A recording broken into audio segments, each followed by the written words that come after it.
and Hey, Daddy, this is the man of the champions, Bill Fonzie Alfonso, giving a shout out to Something else. something else, Daddy. This is Nipple Matan, Great Warrior Wolf, and you are listening to Something Else. I'm Tony Cini, and you're listening to Something Else. Hey everybody, it's Rich Palladino, the voice of New England, and you are listening to Something Else with Arya.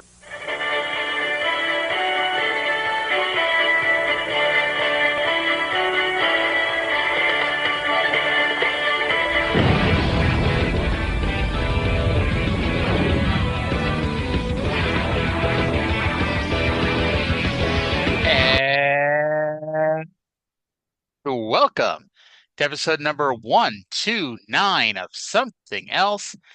Feast your ear holes on this week's episode, as it is Wednesday, so it is total nonstop Arya, meaning I'm here, Cyndi's here, and we're diving back into the Wayback Machine here to look at NWA Total Nonstop Action from October 2nd, 2002.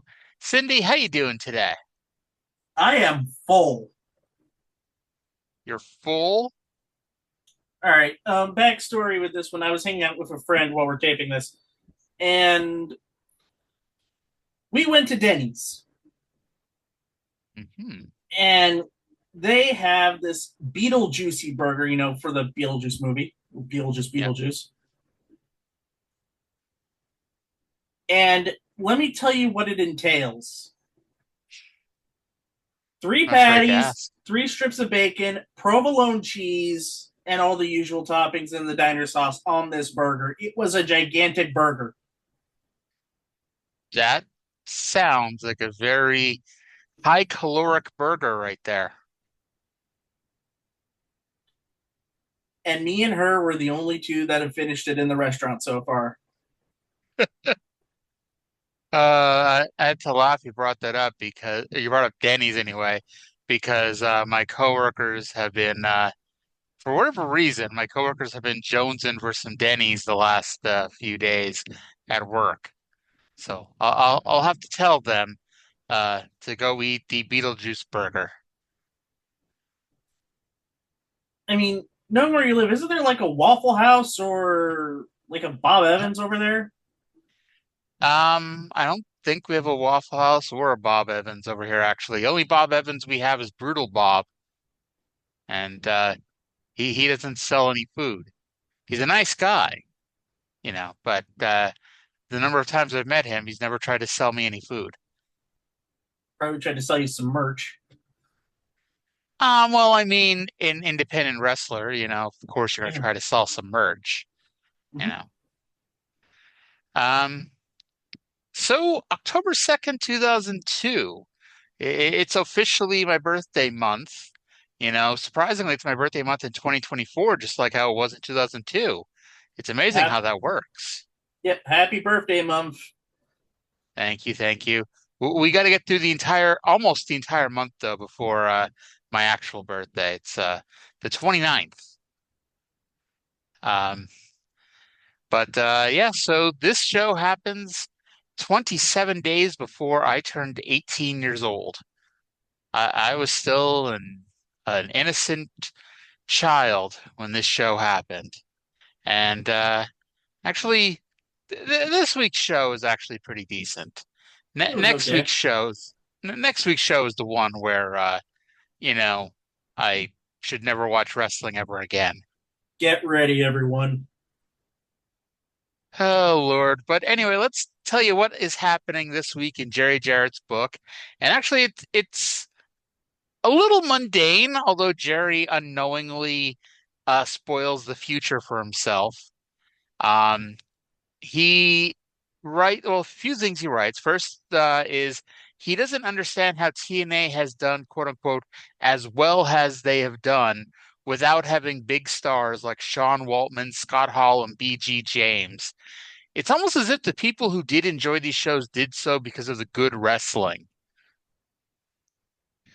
And actually, he makes a point to say that he doesn't think that people are going to continue watching for the X Division, because once you've seen one X Division match, you've seen all of them.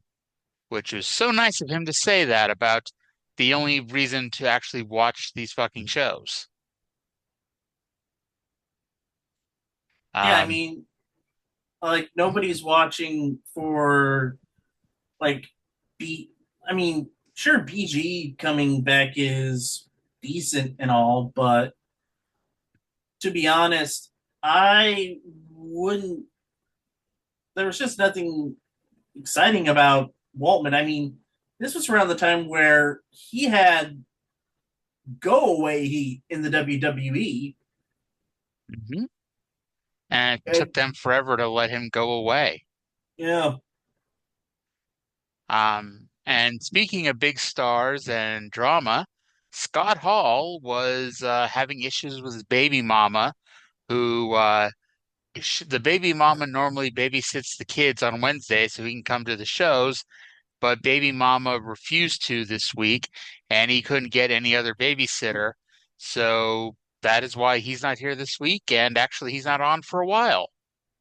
I think we've seen the last of Scott Hall, at least during the weekly pay-per-view era. Um, and also, and this is Jerry Jarrett unknowingly spoiling the future for himself. He theorizes that several members of the staff are going over his head to the Panda Energy people to improve their own standing within the company. Hmm. Spoiler alert, that's how he ends up not writing the shows anymore in a little while.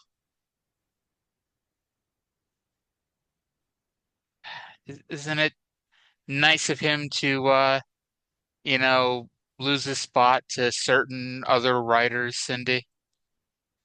bro. I mean, you got to give the boys what they want, bro. Bro, Broseph. All Teddy right, so Roosevelt. on to the show. BG James and Syxx-Pac opened the show coming to the ring, and someone had a sign that said that they were a TNA virgin. I got to ask you something, Cyndi. Does it make me an asshole that my first thought was you're only a TNA virgin?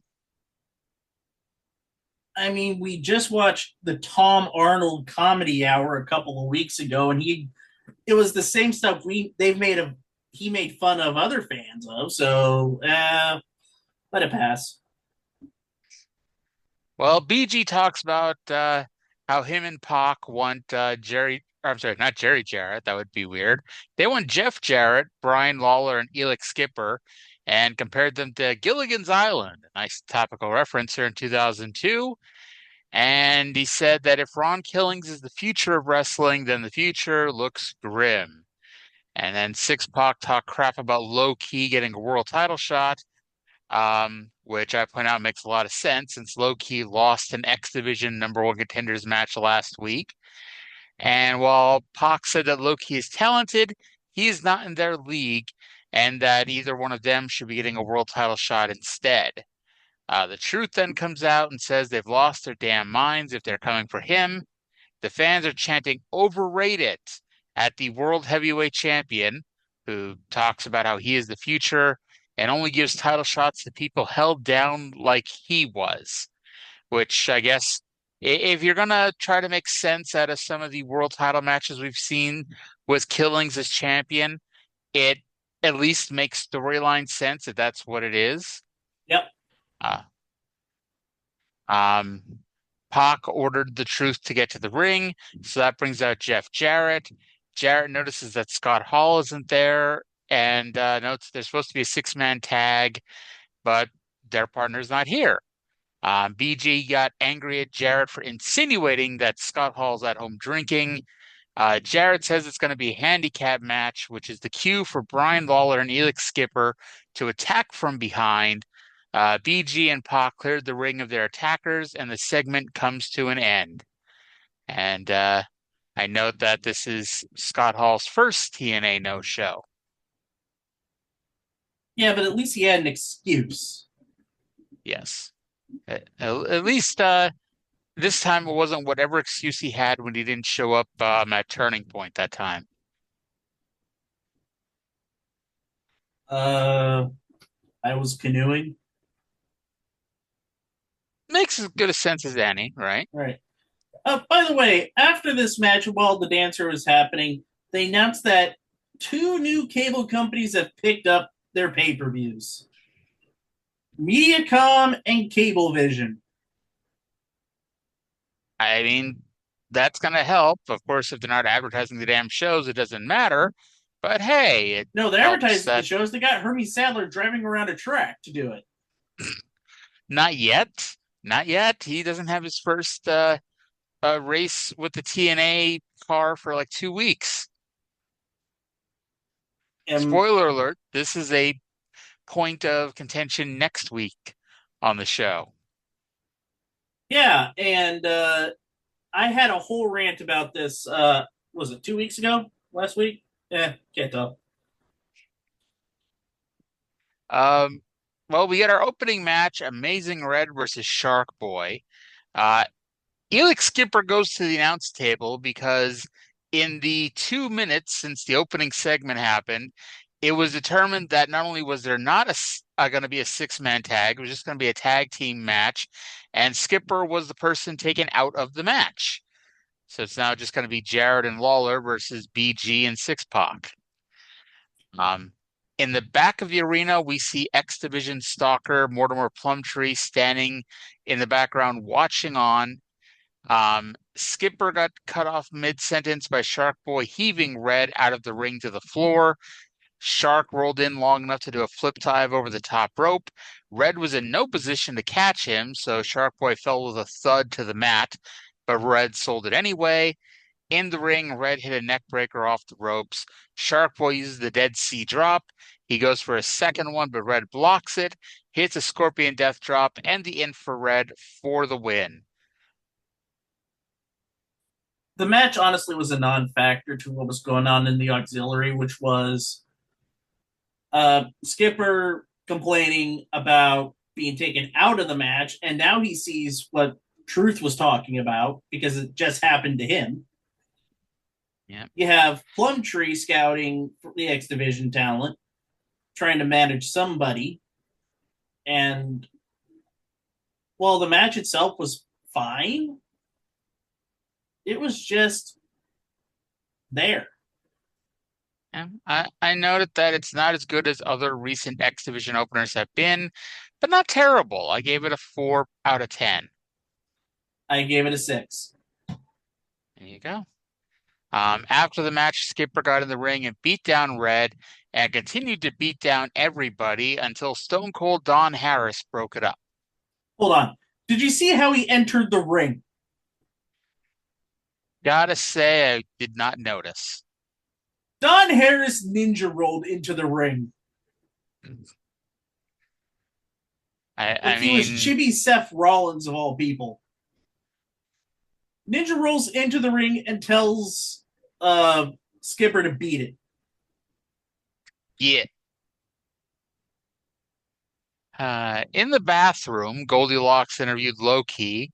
Low-Ki told Syxx-Pac that he will remember what he said about Low-Ki. He says tonight he'll take the world title from the Truth. You weren't actually supposed to know it was in the bathroom, but A, you could see the handicap bar to help you off the toilet, and B, the diaper changing area. I was about to note the same thing. Yes. I I imagine, like, and maybe I'm wrong, but I imagine this wasn't a live interview. So you're telling me they couldn't have reshot it to where it wasn't obvious they were in the bathroom? I honestly think this is going to be a big bone of contention, which doesn't get fixed until much later. Where they have a dedicated backstage area for these promos. Yeah. They really don't. And I mean, it's not until later when they spend a little bit more money on the production and they're able to at least build a backstage set, for someone to stand in front of. Because typically at this point, all you're getting is the yellow wall of doom or apparently the bathroom. So we go back to the front of the building where the SAT was supposed to come out for some sort of qualifying match, but instead Ron the Truth Killings marches out and he said he gave Low-Ki a title shot because he felt sorry for his ass and told Key to bring a gun to the dance and to get his punk ass out here. Key runs to the ring, the bell rings, and the world title match is on. So yes, this is NWA World Heavyweight Champion Ron the Truth Killings versus Low-Ki. As we mentioned earlier, Low-Ki lost a number one contenders match to the X Division title last week, which apparently qualifies you for a World Heavyweight title match this week.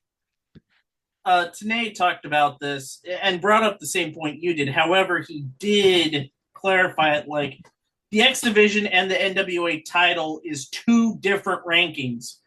So it's cleared up.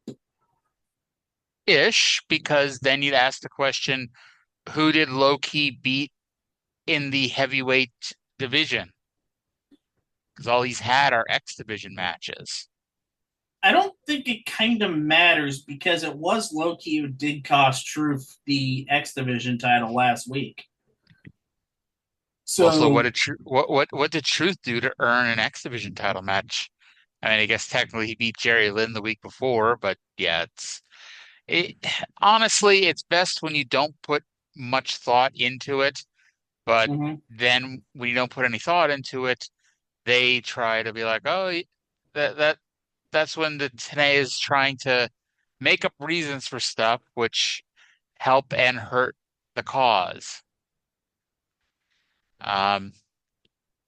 So X Division stalker Mortimer Plumtree was watching this one as well. They have the main event brawl outside the ring. Killings knocks Low-Ki down and then runs a production case into him. I'm wondering where the hell this production case came from and why was it at ringside? Guess not that ultimately matters. Nope. But it did become part of the story because after that equipment case hit, Low-Ki was favoring his left arm. But again, where did it come from is, I guess, the important question here. Probably it was right near the area, so I think they were just setting up some stuff for later in the night. Or maybe they had to bring it out because they needed to get new microphones or headsets because something was failing. Interesting. So Key begins to build momentum. Truth is doing his best to stop him, but he manages to get locked in the dragon clutch in the ropes. Truth blocks a Key crusher. Key blocks a diamond cutter and puts on the dragon clutch. Killings gets out of that, but gets caught on the top rope. Key goes for a superplex, but Truth punches him in the ribs and hits a middle rope front suplex for the win. A pretty good little title match, I thought here. I honestly thought it was a really good match. There was a little bit of clunkiness to this near the end. Truth hit a muscle buster move, and which I thought looked pretty good. And it was 1, 2, kick out 3. So Rudy really had to wave it off. Some of these referees, especially Rudy Charles. Actually, it's like I know Rudy Charles is in WWE these days, and he's a perfectly acceptable referee at this point. But it's like we're gonna see he is not very good at this point, and much like a lot of the people on this show, he got the gig because he's local and works cheap. He's young. Yeah. By the way, I gave this match a 6.5 out of 10. I gave it a 9. I really love this match. Well, after the match, maybe this is what ruined the rating for me because I know where this is going. After the match, the Truth gets on the mic and begins talking smack when he's attacked by a white man. Not just any white man, a white man. Yes, this was a man in a white hoodie, white pants, white mask. Like he was beaten down by Whitey, and white person did not have a name, and eventually he ran off. Now, do you know who this ends up being? Who could this mysterious white man be? Could it be Mr. Garrison, Chef, Officer Bob Brady, any member of the 1991 Denver Broncos? Those would probably have been better options. And I'm not sure if the person that is eventually revealed as the person is this person in the ring. Um, he does have the correct dimensions for it, bro. But yeah, this is going to be a 7-ish week storyline to play out. So I hope you're not tired of the Caucasian man in the white mask and white bodysuit here, because this is going to be around for a little while. Unfortunately so. Yes. So now we have the match that was supposed to take place, and that is, oh God, SATs versus the Flying Elvises. Yes, so after last week, the Elvises are officially down to two men, Jorge Estrada and Jimmy Yang. Um, and they say, and this is one of those times again, I need to stop paying attention to anything Mike Tenay says, because he says the NWA is still putting together the rankings in the tag team division. I'm like, motherfucker, you've had 4 months. What the hell is taking so long? All the Plus, departures. Harrison Storm are defending the titles like every week. Like, what the hell? Like, how the hell are they defending the belts when you don't even have a rankings to determine who the top challengers are? And they're usually defending them against Ron Harris and somebody else. I guess that tells you everything there is to know there, Ron Mm-hmm. Harris. So I got a question for you. Here's a little bit of TNA trivia for you. What other team used the Flying Elvis theme song? Scott Hall and Kevin Nash is the Kings of Wrestling. As you throw in Jeff Jarrett, so the entire Kings of Wrestling. But Yeah. yes. The I don't know if it's the first attempt they have at the NWO, but one of many attempts that TNA has at the NWO, the Kings of Wrestling. They use the Kings of Wrestling. Actually, they use the Flying Elvis theme song. They even did a promo where Paul Nash and Jarrett had like Elvis wigs and stuff like that. Yes. In Randy Savage's last match, the 6-man tag, get with them against AJ Styles, Jeff Harvey, and Randy Savage, they wrestle in Elvis suits. Mm-hmm. Um, That would become a so staple of Scott Hall's attire on the Indies for the better part of a few years. That Elvis attire. I also want to point this out. Jimmy Yang is back. yes, don't get too used to him though, because all Japan is calling. Oh, he just Uh, came back from a trip there. Tanay says they put him over winning a junior heavyweight tag team tournament with Kaz Hayashi. I had to look this up. This is 100% true. So the Young Dragons win gold. Yes, it took a few years there, but the Young Dragons were finally able to stand tall.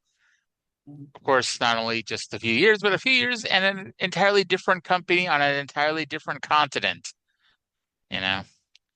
But yeah, Yang is not here next week, and I don't know how much longer he is here. But yeah, this is he's got more important things to do than appear as an Elvis on Wednesday nights. Um, So, shockingly, Mortimer Plumtree is here once again to watch this match.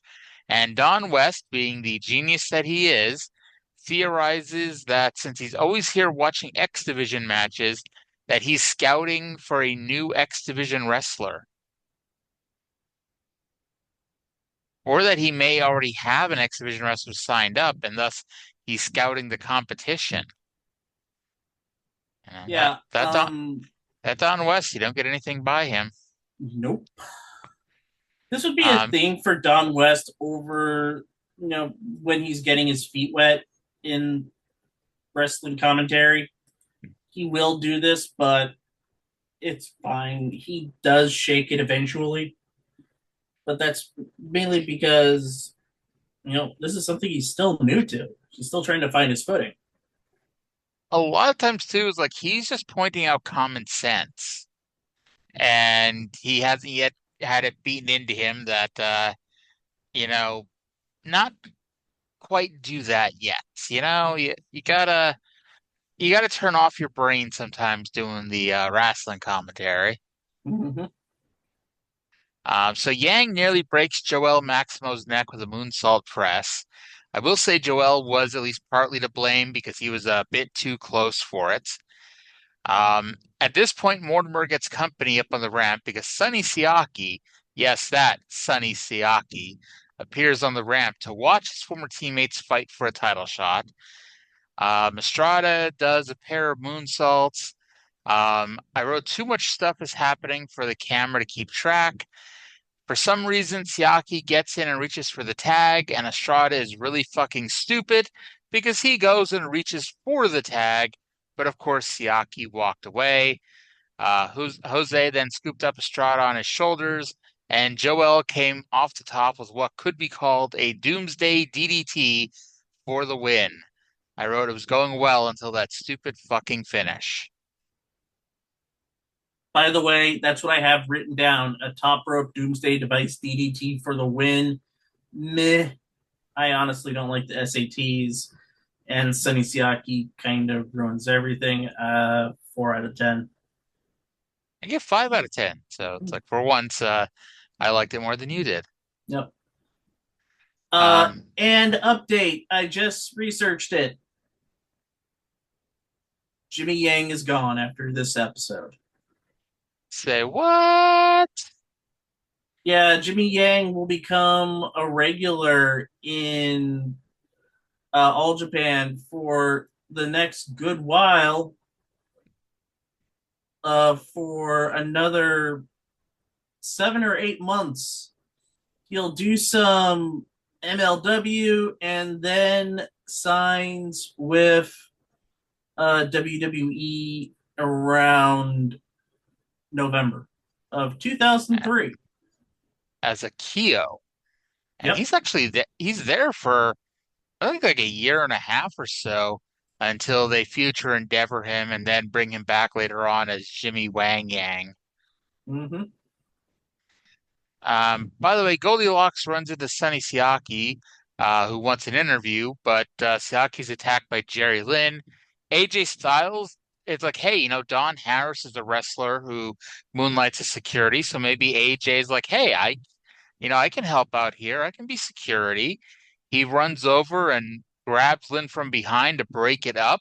But AJ's new with this whole security game, so he doesn't realize that you got to let the guy go and you got to pull him away to safety. And so unfortunately, he was just holding his opponent in the main event back so Siaki could just beat him up. Um, Siaki then threw Lynn into an equipment case while AJ yelled at Siaki that he was lucky Bullet Bob didn't see him. And of course, AJ sat on the case to protect Jerry Lynn from a further beating. What a That's really swell how it, guy. yes. I'm sure that's really how it happened, right? I don't see why not. Mm-hmm. All right, so Sonny Siaki got tired of beating up people who aren't his opponents and decided to beat up his opponent next. Because we had Sonny Siaki versus David Young. Um, David Young hasn't been seen since July, I believe. Episode And 5, I think. yeah, Siaki pins Young with a roll of the dice in a match that went way too long. Good Lord. This should have been a 3-minute squash match. It didn't need to go as long as it did. I think I didn't time it, but it felt like it went close to 7. You know, Let me Um, check because I think you're right. I think it went 7. It needed to go half that. I did give it a 2.0 out of 10. I was feeling generous, I guess. Yeah, 3, whatever. 6 Well, you're minutes, look, 11 seconds. So it should have gone half that. yeah, yeah. It's like I like David Young can live to get over another day. You know, they could have. Honestly, I don't even know what the hell they could have given more time to, or they could have just cut 3 minutes off the end of the show. This was not a match that needed to go as long as it did.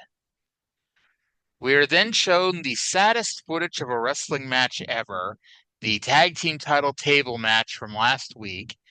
Seriously, whoever was in charge of making this video made it more dramatic than the Kennedy assassination, I thought.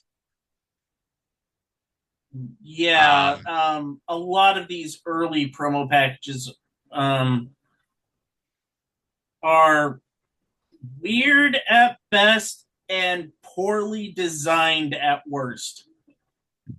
yeah. It's I think like a year before they signed that what's his name from WWE, David who Sahadi.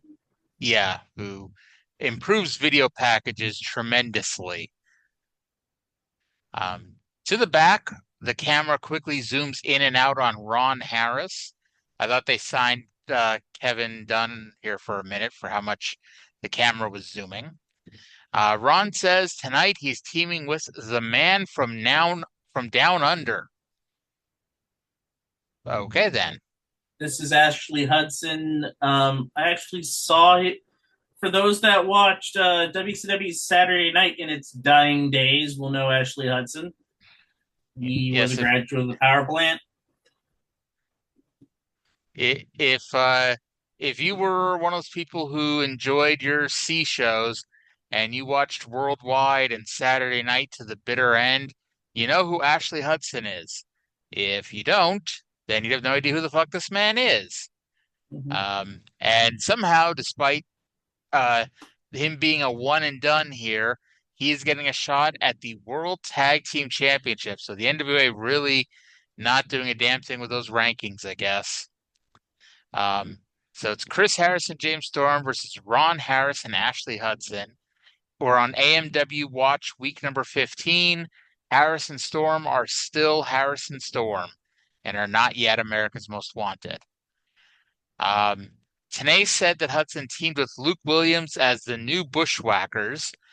And I honestly, I didn't look too deep into it, but I did not find any results of him teaming with Luke ever. But again, I was just scanning through Cage Match quickly. Um, Harris and Storm take turns beating down the fake Butch before Harris decides to taunt Harris. So Hudson attacks Harris and tags in Harris. Despite that, Harris hits a big crossbody on Harris and scored a 2 count on Harris. Confused yet? No, Okay, good. because I can tell. Here's the thing: I can tell the two Harrises apart because one has hair, one doesn't. One doesn't looks like he doesn't have that much muscles. One looks like he's like a creator wrestler. I don't know. Chris Harris, like, it would be unfair to say he didn't have muscles. He wasn't, jacked or anything, but he had a decent body. He had a decent look. Right? He wasn't Braden Walker this time around. No, no, no. He is a few years away from being Braden Walker. And I actually, there was an online, I don't know if it was an interview with him or something, but I watched something on YouTube where he was talking about Braden Walker, and it implied that they were going to ask him about the severe weight gain. And I forget if they did or didn't, but the point is he just ignored it. He essentially blamed WWE for not having him wrestle for like 6 months. Like, okay then. Like, that's why he gained 30 to 40 pounds. Anywho, the heels got the heat on Storm and used the great equalizer, the punch and the clothesline. On a positive note, Ron and Ashley Hudson tagged in and out a lot, On a negative note, the match is a lot less entertaining when you aren't waiting for Brian Lee to attack fans. Ashley scratched his throat and went for something, but Storm rolled out of the way and tagged Chris Harris. Chris hit the catatonic, but Ron broke it up.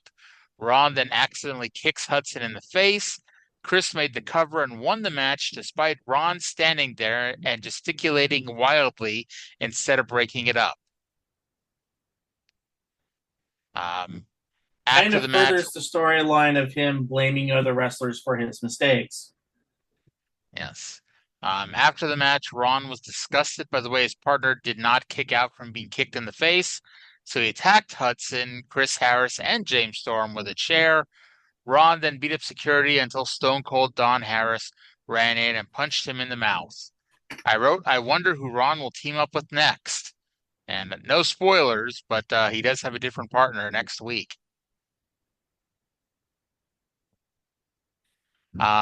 This, I feel like I'm saying this all night long here. This match is all right, but not as good as other Harrison Storm matches have been. And I gave it a 4.0 out of 10. That's about what I gave it too. By the way, I had it match never got out of second gear. To the back, Goldilocks tried to interview Jerry Lynn, but the flying Elvis impersonators huddled around him and didn't let Lynn talk. Gotta say, that was pretty mean of them. You know, maybe Jerry had something to say. Well, whether or not he was ready, it was now time for the X Division title match, which for some ungodly reason is a ladder match. And I hope you like ladder matches, because if you do, this is the company for you. It's Jerry Lynn, AJ Styles in a ladder match for the X Division title. And again, you know, it's AJ Styles and Jerry Lynn. It is hard for them to not have a really good match, you know. And I will say, and I'm sure a lot of people would agree with me when I say this, it would have been a lot better had this been a straight up singles match and not just a fucking ladder match, especially with the shitty fucking finish we get here. Oh, yeah. So, Sonny Siaki comes out on the ramp to stare at AJ and Lynn. AJ shoves Jerry Lynn off the ladder, and Lynn flies into referee Scott Armstrong, who deserved it because he was in a bad position. AJ grabs a chair, which, you know, he couldn't use before in this no disqualification match. Ref bumps and no DQ matches always make me laugh. The finish saw Lynn go to the top rope, and Siaki finally runs the 15 feet to the ring and distracts Jerry, so Lynn dives onto him. To continue a night of neck injuries, AJ with a springboard flip dive to land on top of Jerry's head. After killing Jerry to death, AJ crawls back in, climbs the ladder, and wins the X Division Championship. So you got that? AJ Styles wins the ladder match and is now the X Division Champion. After the match, Lynn tackles Siaki and beats him down. AJ attacks from behind and the heels double team Lynn. The X Division as a whole run in to break it up. Bullet Bob walks down and says that due to the shenanigans of AJ Styles and Sonny Siaki, he is ordering a rematch next week with AJ and Lynn and another ladder match, and is also reversing the decision, giving the belt back to Lynn. So Lynn wins by reverse decision disqualification in a fucking ladder match. My head hurts. Although it does answer the... No, here's the thing. It does answer the question, though, where the hell if Bullet Bob was going to leave after the break. But nope, he's still here and is going to be here for a while, apparently. But actually it gets better because they also explain that Bob reversed the decision partly due to the interference and partly due to the pre-match shenanigans. So in other words, before the match even happened, he was going to make sure Lynn left with the belt either way. So why did he bother letting the match even happen? Here's the thing, if Lynn won, his hands were clean. He didn't have to do anything because AJ would be an idiot. All of the advantage, and he still can't win. So, because AJ and Siaki tipped the scales in their favor so heavily that AJ did win, he had to set things right as one ought to do. I don't know. This match between these two who normally work well together felt off. I gave the match an 8.0 out of 10 still. I gave it a 6 because I'm just kind of tired of Sonny Siaki. Sonny Siaki ain't going anywhere. Sonny Siaki is here until like 2006. Sonny Siaki needs to have his head shoved up Sonny Siaki's ass. And then if somehow the OVW tapes end up online somewhere, we could watch OVW where Sonny Siaki becomes a part of OVW. He teams up with Manu. That sounds like the team from hell. It pretty much is. Mm. But we get, which is usually the bright spot of the week, Don West selling stuff. Yes. So next week, we're going to have AJ Styles versus Jerry Lynn in another ladder match. We're going to have Chris Rock. Yes, that Chris Rock is going to be here to film Head of State. We're going to have Low-Ki, Tony Mamaluke, Ace Steel, and Kid Cash in what I was hoping was him misspeaking, but it wasn't, in an Iron Man match. And we're going to have Harrison Storm versus the SAT for the tag team titles. I have seen next week's show. That show is my personal hell. Next week's show, motherfucker, if we're still here in 2 weeks, then I think we're going to make it to the end. Because next week's show just sucks many dicks. And we're not talking about the tag team from the mid 2005 Yes. SmackDown. Yes, the Tolans will not be on next week's show, although I imagine that could not have made the show any worse. We then have the main event, Brian Lawler and Jeff Jarrett with April versus BG James and Syxx-Pac. For those of you who thankfully don't remember, April is Brian's girlfriend that Lawler is worried will cheat on him with anything that has a penis, and Brian has dressed her in a more conservative outfit than she usually wears. Before the match, Pac and James get on the mic. James says he will make Jarrett his bitch, and then Pac reveals that he's been fucking April behind Lawler's back, and if Jarrett and Lawler win, he may let Lawler watch. This, of course, caused Lawler to flip out and take like 30 seconds to run 15 feet up the aisle to attack their foes at the bell. And it started like every Jeff Jarrett main event you'll ever see, the giant brawl all around the arena that breaks down into a tag team match. Lawler, despite just hearing that his girlfriend is cheating on him, slaps on a headlock and then tries to find out who the better grappler is. Later on, after they get the heat on BG, Syxx-Pac gets a lukewarm tag and lays out Jarrett with a sit-out powerbomb and then kicks at Lawler, misses by a mile, but Brian sells it anyway. The fans start caring when Pac gives Jarrett the Bronco Buster. He goes for the X Factor, but Lawler dropped 3 seconds too early. And of course, they had to sell the move anyway. With the referee outside, Elix Skipper runs in, gives Syxx-Pac the X Factor, but Syxx kicks out. Skipper and James fight around ringside. The heels go for a double team, but Pac flies over with a double clothesline and makes the big tag to James, who is back on the apron. Again, the heels go for a double team and again are thwarted. This time, BG hits a double juke and jive and then pins Lawler with a pump handle slam. And then the show ends with a crazy, crazy little brawl. The heels stand tall at the end of the night. BG gets beaten down, and it's Jarrett, Skipper, Lawler, and the Truth standing tall as the show comes to a merciful, merciful end. Wasn't this the same ending last week? It's going to be the same ending for like 5 years. They're big fans of heels being victorious and standing tall at the end. What did you give the match? 3.5 out of 10.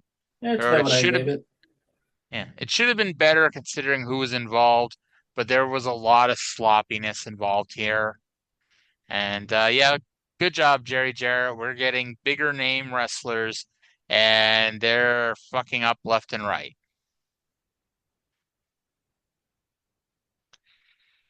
So for our end of the show ratings, average match quality, it came out to a 4.71. Overall enjoyment, I know we kind of poo-pooed on it, but I gave it a 5.5 out of 10. I wrote the show was just lacking something. The matches were a step below what they could have been, and the show was just overall less than what it usually is. Future build, I put a 4.0 out of 10 because I've seen enough fucking ladder matches in this company already, even though we're allegedly going to be promised another AJ Jerry Lynn match next week. This was a middle of the road show for me all around. Fives across the board. Yep. Overall rating 4.74. So, The five kind of lines up. yeah. Keep in mind, uh, still a lot better than next week's show. Like, Get if ready. you want to disappoint yourself, watch next week's show. But yeah, that's gonna do it for this week's TNA. Somehow this company is still a thing, 20 plus years later. I guess it helps that it's like, it's still a thing, but it's like it's also not the show that it was, you know.